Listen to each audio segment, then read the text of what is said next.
வணக்கம். இந்த நியூஸ் 18 தமிழ்நாடு செய்திகளை தொகுத்து வழங்குவதற்காக நான் பாலவேல் சக்கரவர்த்தி. செய்திகளை விரிவாக பார்ப்பதற்கு முன்னர் முதலில் தலைப்புச் செய்திகளை பார்க்கலாம். நீட் தேர்வில் எந்த குளறுபடியும் இல்லை என மத்திய கல்வி அமைச்சகம் விளக்கம். மாணவர்களின் புகார் குறித்து விசாரிக்க குழு அமைக்கப்பட்டுள்ளதாகவும் அறிவிப்பு.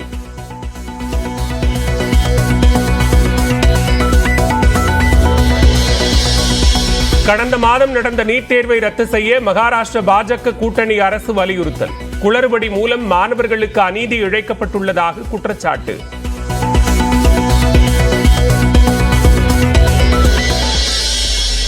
மக்களவை காங்கிரஸ் தலைவராக ராகுல் காந்தியை நியமிக்க வேண்டும். டெல்லியில் நடைபெற்ற காங்கிரஸ் செயற்குழு கூட்டத்தில் ஒருமனதாக தீர்மானம்.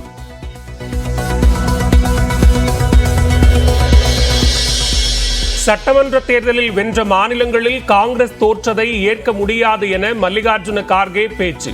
தோல்வியடைந்த மாநில நிர்வாகிகளுடன் தனியாக ஆலோசனை நடத்தப்படும் என காங்கிரஸ் செயற்குழு கூட்டத்தில் அறிவிப்பு. நாளை இரவு 7:15 மணிக்கு பதவியேற்கிறது பாஜக கூட்டணி அரசு. 3ஆம் முறையாக பிரதமராக பொறுப்பேற்கிறார் நரேந்திர மோடி.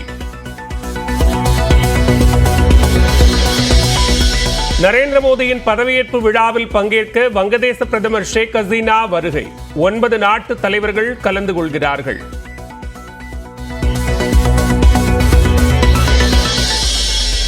தென் மாநிலங்களைச் சேர்ந்த 14 பேர் பாஜக சார்பில் மத்திய அமைச்சர்களாக வாய்ப்பு. ராஜ்நாத் சிங், நிதின் கட்கரி, பியூஷ் கோயல் ஆகியோர் மத்திய அமைச்சர்களாக தொடர்வார்கள் என தகவல். தமிழ்நாட்டில் அண்ணாமலை, தமிழிசை, எல்முருகன் ஆகியோர் மத்திய அமைச்சரவையில் இடம்பெற வாய்ப்பு. 3 பேரின் பெயர்களையும் பாஜக தலைமை இறுதி செய்துள்ளதாக தகவல்.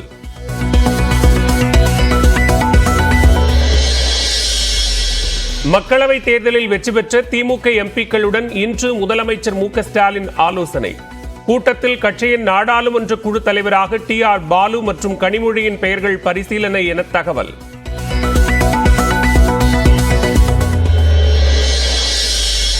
திமுகவின் 40க்கு 40 வெற்றியால் மாநில கட்சிகளை அரவணைத்து செல்லும் சூழலுக்கு வந்திருக்கிறது பாரதிய ஜனதா. 40 இடங்களில் வென்றும் பயனில்லை என்ற தமிழிசைக்கு தமிழச்சி தங்கபாண்டியன் பதில். புலம்பல்களுக்கெல்லாம் பதில் அளிக்க வேண்டிய அவசியம் கிடையாது. 40ஐயும் நாங்கள் வென்றதால் தான் இன்றைக்கு நம்முடைய மாண்புமிகு இந்தியாவினுடைய பிரதமர் அவர்கள் அரசியலமைப்பு சட்டத்திற்கு முதல் வணக்கத்தை வைத்திருக்கின்றார். செங்கோலை விடுத்து அரசியலமைப்பு சட்டத்திற்கு வைத்திருக்கின்றார்.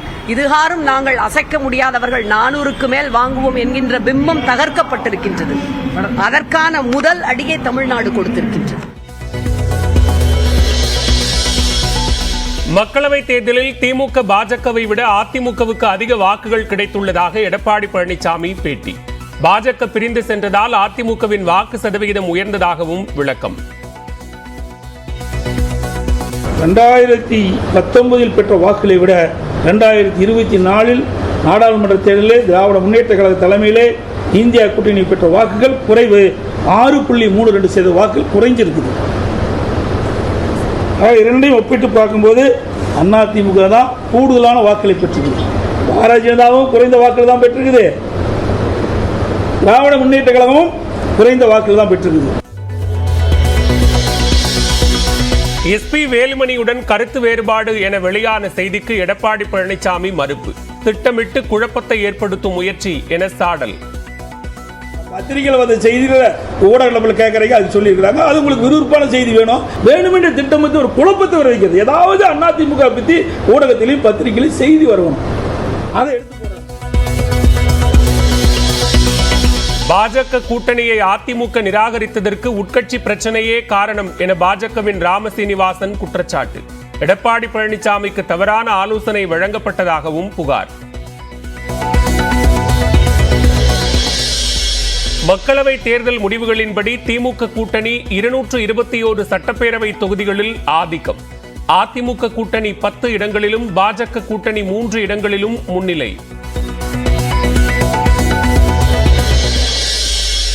குடும்பத்தினருடன் முதலமைச்சர் மு க ஸ்டாலினை சந்தித்த சரத்குமார் மற்றும் ராதிகா. வரலட்சுமியின் திருமணத்திற்கு நேரில் அழைப்பு. கோவை, நீலகிரி, ஈரோடு, கிருஷ்ணகிரியில் இன்று கனமழைக்கு வாய்ப்பு. அடுத்த 5 நாட்களுக்கு ஓரிரு இடங்களில் மிதமான மழை பெய்யும் என்றும் வானிலை ஆய்வு மையம் கணிப்பு.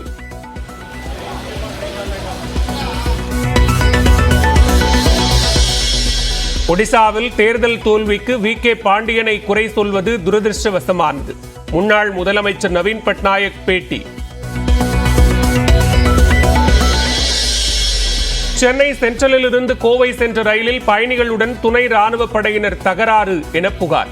மது அருந்திக் கொண்டு பயணிகளை தாக்கியதாகவும் குற்றச்சாட்டு.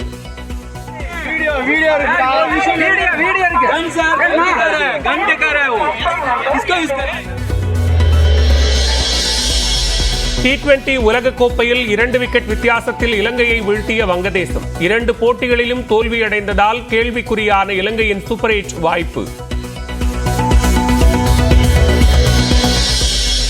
T20 கிரிக்கெட் உலகக்கோப்பையில் ஆப்கானிஸ்தானுக்கு எதிரான போட்டியில் 75 ரன்களில் சுருண்ட நியூசிலாந்து. தலா 4 விக்கெட்டுகளை வீழ்த்தி வெற்றிக்கு வழிவகுத்த ஃபசல் ஃப்ரூக்கி, ரஷீத் கான்.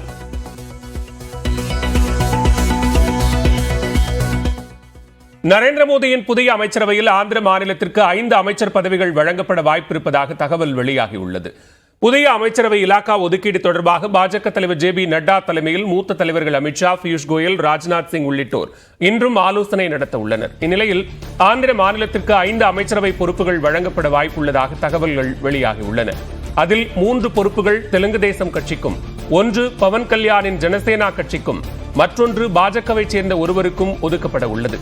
ஆந்திராவைச் சேர்ந்த மூத்த பாஜக தலைவரும் ராஜஸ்தான் மாநில மேலிட பொறுப்பாளருமான புரந்தேஸ்வரிக்கு மத்திய அமைச்சர் பதவி வழங்க பாஜக தலைமை திட்டமிட்டுள்ளதாக தெரிகிறது. நதிநீர் பிரச்சனையால் நீர்வளத்துறை, வேளாண் இலாக்காக்களை தென்னிந்திய கூட்டணி கட்சிகளுக்கு ஒதுக்க பாஜக விரும்பவில்லை என்றும் தகவல் வெளியாகியுள்ளது.